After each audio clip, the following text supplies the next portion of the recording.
Dan is the king of high-ticket sales, and he is a masterful entrepreneur.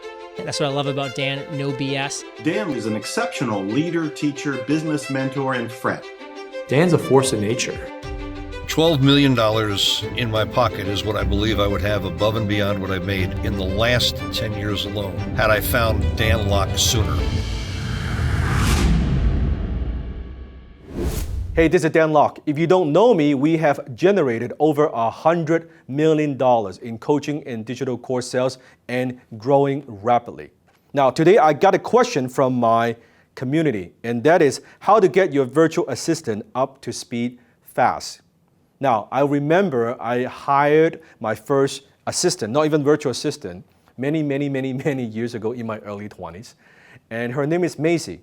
And I didn't know what I was doing. I've never hired an assistant, and I don't even know what am I supposed to do, what kind of task I should give her. But I thought, hey, I'm getting very busy. I need someone to do admin kind of work. So I didn't know what I was doing. And I didn't do any interview, by the way. It was just a referral from a friend, and I thought, hey, she seems nice, she seems okay, she seems to be organized, maybe she could help me. And it turned out to be okay. You know, knock on wood, it turned out to be okay. And that's my first experience of kind of working with an assistant. And now, if you are thinking about hiring your first virtual assistant, what are some of the things that you should consider, and how do you get him or her up to speed? I'm going to give you 3 tips today.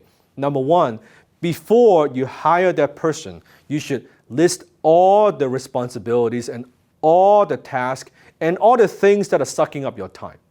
What exactly do you want him or her to help you accomplish? I know this sounds so simple, but almost no one else does it.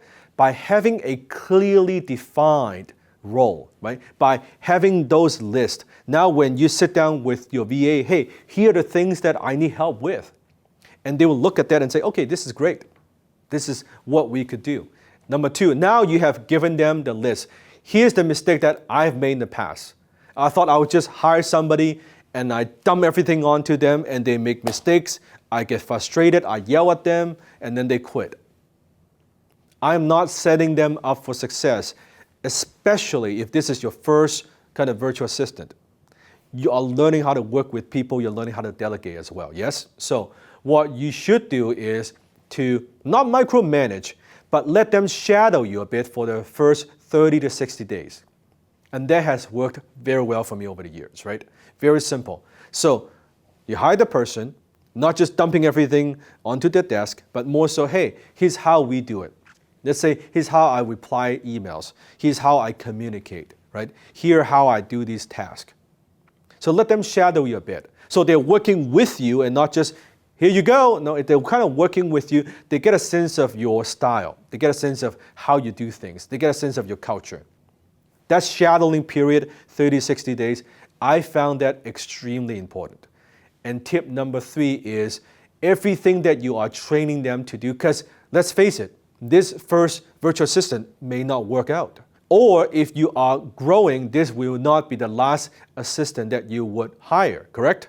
So what you should do is all the training that you're providing, maybe the one-on-one coaching, maybe in terms of how to log in and how to do certain things, make sure that you record all of them. Right? That's what I do. We record all these things. I put them in Kajabi. We have a Team Dan Lok members area for my internal team within Kajabi. So any new members, they would go through these things. So then the next time, I don't have to train them again and again in person. Now, they will still shadow my team, but they already know how to do these things just by watching videos and tutorials that we have created in the past.